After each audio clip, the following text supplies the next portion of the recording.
Rising wages aren't building wealth, they're just paying for the privilege of keeping up. Your paycheck may grow, but so does the invisible bill you're handed the moment you walk out your front door. You're not failing. The math of the system is simply excluding you from the equation. There's a widespread myth that more money leads to more security, but the reality is far bleaker. While wages have crept up over the years, the cost of survival has escalated far beyond the reach of most paychecks. The story we tell ourselves about progress and prosperity no longer holds water. It's easy to assume that higher salaries mean more wealth, but what if this has simply become an illusion, a game where the rules are rigged to ensure you're always playing catch up? The real story of this paradox is found in the raw economics of it all. Between 1979 and 2020, productivity in the US grew by nearly 62%, while the average worker's pay barely managed to outpace inflation, increasing by just 17.5%. On the surface, it seems as though the workforce is producing more, so why isn't this reflected in wages? The answer lies not just in wage stagnation, but in a monumental shift in what it actually costs to live. The rise of human capital services, healthcare, education, childcare has outpaced inflation by 3 times, meaning that wage increases don't buy you more freedom, they just buy more services. Even if you're pulling in higher numbers, your purchasing power is still dwarfed by the mounting costs of basic life expenses.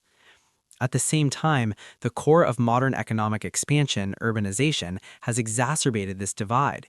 Major cities where the highest paying jobs are clustered also demand the highest entry fees. The cost of housing in places like New York, San Francisco, and London has far outpaced wages. But it's not just rent, it's the hidden costs of living in a dense, fast-paced environment. Time becomes a currency, and when your time is drained by long commutes, high rent, and the psychological toll of urban survival, you're left scrambling to find the energy to reclaim any semblance of balance. This is where we hit the true essence of the paradox. The more we earn, the more we pay, not just in dollars, but in time and quality of life. These forces aren't isolated. This isn't an accident. This is the logical outcome of a system that privileges efficiency over well-being, profits over people. Global capitalism has evolved into a force that incentivizes extraction rather than creation. The expansion of consumption, fueled by lifestyle inflation, keeps workers on a treadmill, never truly moving forward, just keeping pace. And while the machine hums, the workers' lives become increasingly fragmented. This isn't a quirk of the modern age, it's a pattern as old as the Industrial Revolution itself, only now it's much more sophisticated. The American dream, once thought to be the direct path to prosperity, has become a machine that extracts wealth from workers without ever allowing them to truly benefit from the fruits of their labor. The true intelligence here is in how you've adopted. It's not laziness or a failure of ambition, it's the direct result of living within an environment where the cost of survival has been rigged. You aren't unable to accumulate wealth because you're doing something wrong. You're stuck in a feedback loop designed to siphon away your time and resources.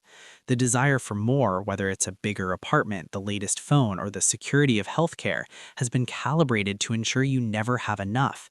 But this is not a sign of weakness. In fact, it's the opposite. You've been navigating a system that is inherently skewed, finding small moments of stability in the chaos.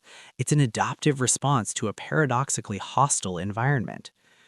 The key to breaking free from this cycle isn't about working harder or smarter, it's about seeing the system for what it is and choosing how you respond.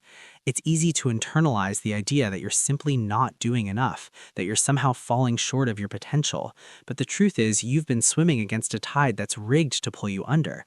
That constant feeling of inadequacy, it's not a personal flaw, it's a survival instinct in a system built on extraction. By understanding this, you don't need to chase after more money to keep up with the ever-inflating cost of life. The real challenge is rethinking what wealth actually means in an economy designed to dilute it. If wages aren't the answer, then maybe it's time to redefine what success even looks like. Wealth isn't just a number on a paycheck, it's the autonomy to choose how you spend your time and energy. It's the ability to carve out moments of peace, to find spaces where your time and labor are respected, not drained. This isn't about opting out of the system entirely. The system is too large and too embedded to reject without consequence. Instead, it's about building networks of solidarity with others who are experiencing the same struggle. That feeling of constant motion without progress isn't something you face alone. In fact, it's a collective experience. Millions of others are facing the same frustration, and therein lies the power of solidarity. By re examining shared goals and collective action, the real transformation starts to happen, not just for one individual, but for a wider community that understands the fundamental shift in the way the world operates. In the end, the way out of this paradox lies in rejecting the idea that more money, more consumption, or more production equals more freedom. It doesn't.